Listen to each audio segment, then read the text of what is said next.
If you are not an athlete, just a regular person trying to get in shape and wondering if this little band called Whoop is worth it or not, this video is for you.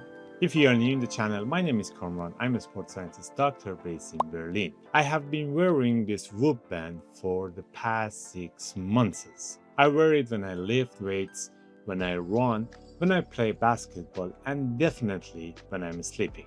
In this video, I will talk about what information you can get from the Whoop band, what is the difference between an armband like Whoop and a smartwatch like an Apple Watch, and at the end, do you need a Whoop band as a non-athlete person, and 5 questions that you can ask yourself before getting the Whoop band.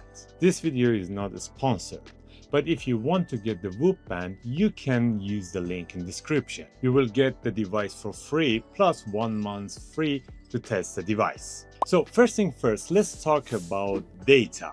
With Whoop, generally you will have 3 different data: sleep data, recovery data, and strain or stress data. For sleep, Whoop gives you a sleep performance, which is way better than the last version of the Whoop. In the last version, Whoop 4.0, the sleep score was calculated by the amount of time you were in the bed, no matter if you had a good high quality sleep or not. And that's why people like Brian Johnson bragging about having 100% sleep score for 6 months, because it was super easy.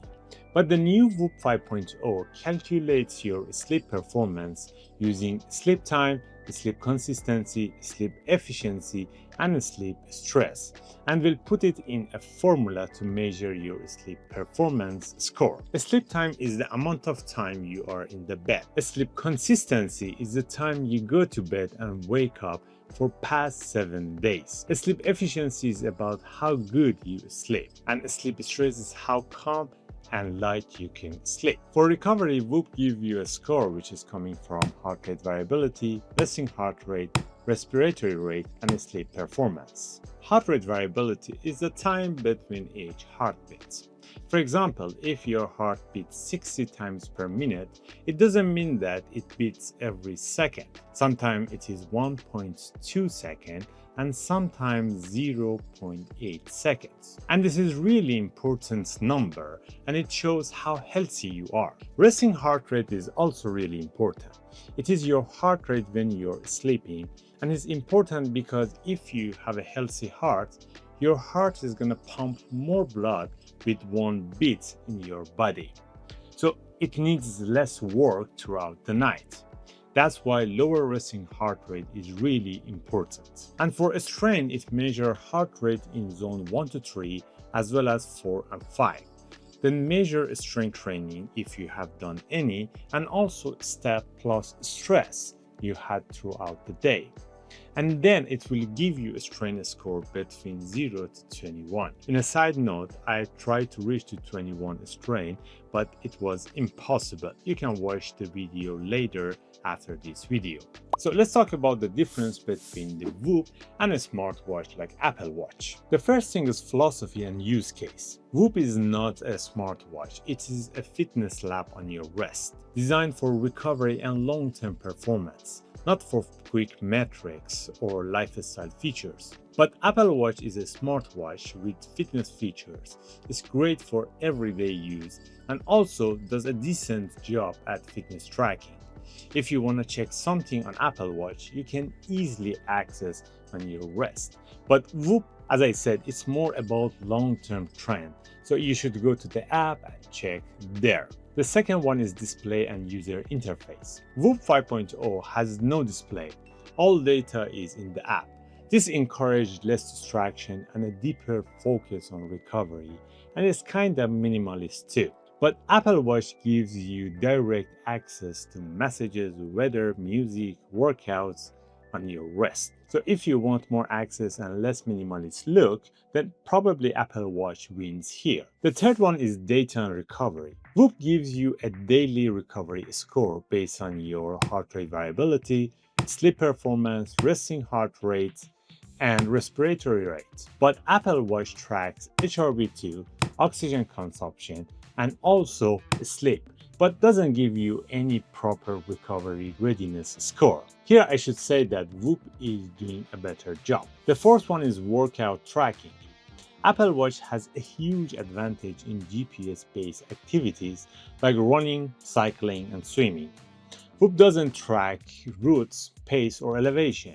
It focuses on cardiovascular strain and heart rate zones instead. You can use your phone GPS for these activities, but you have to carry your phone around when you do these activities. Number 5 is the sleep tracking. Whoop offers detailed sleep stage analysis and uses that to guide your bedtime, strain, and recovery.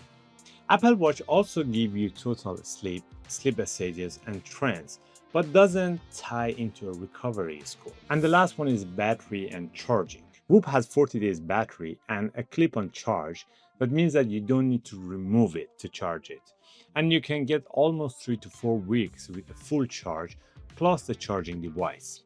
So you don't need to carry extra cable or battery when you are traveling. But Apple Watch must be removed to be charged, and also you should charge it daily or at least every other day. Now the question is, do you need Whoop as non-athlete? You should ask yourself a few questions. First, are you a data person?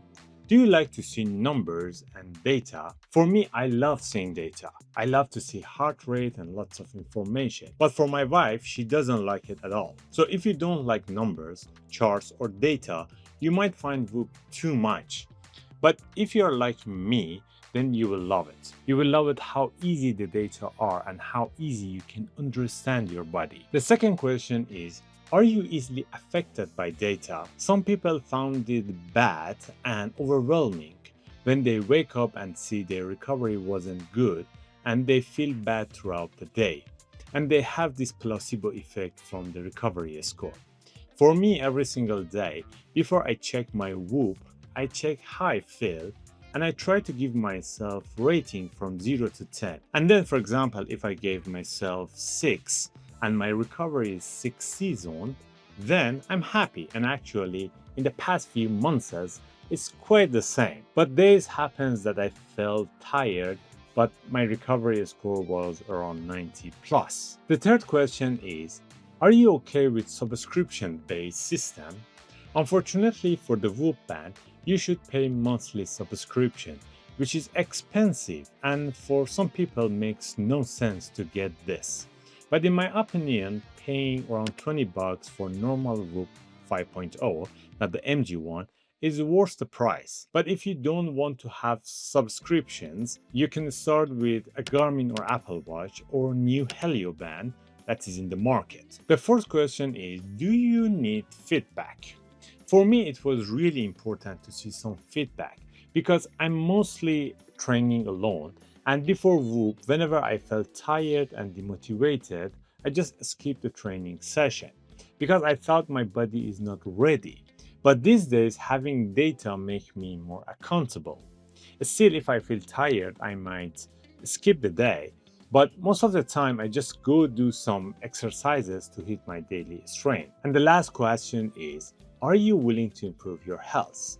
For me, I have found lots of good and bad habits that can affect my sleep and recovery, and now knowing them can help me a lot to live healthier and fitter. Now, for example, for me, for VO2 max, I run at least twice a week to make sure I can improve my VO2 max. Before Whoop, I knew that VO2 max is important, but because there was no number and data, I wasn't pushing it. So hopefully by now you understand if you need the Whoop band or not. If you want to get one, use the link in the description to get the device for free and also 1 month free testing. And if you want to know more about the Whoop 5.0, you can watch the full review here. Thank you for watching and I will see you in the next one.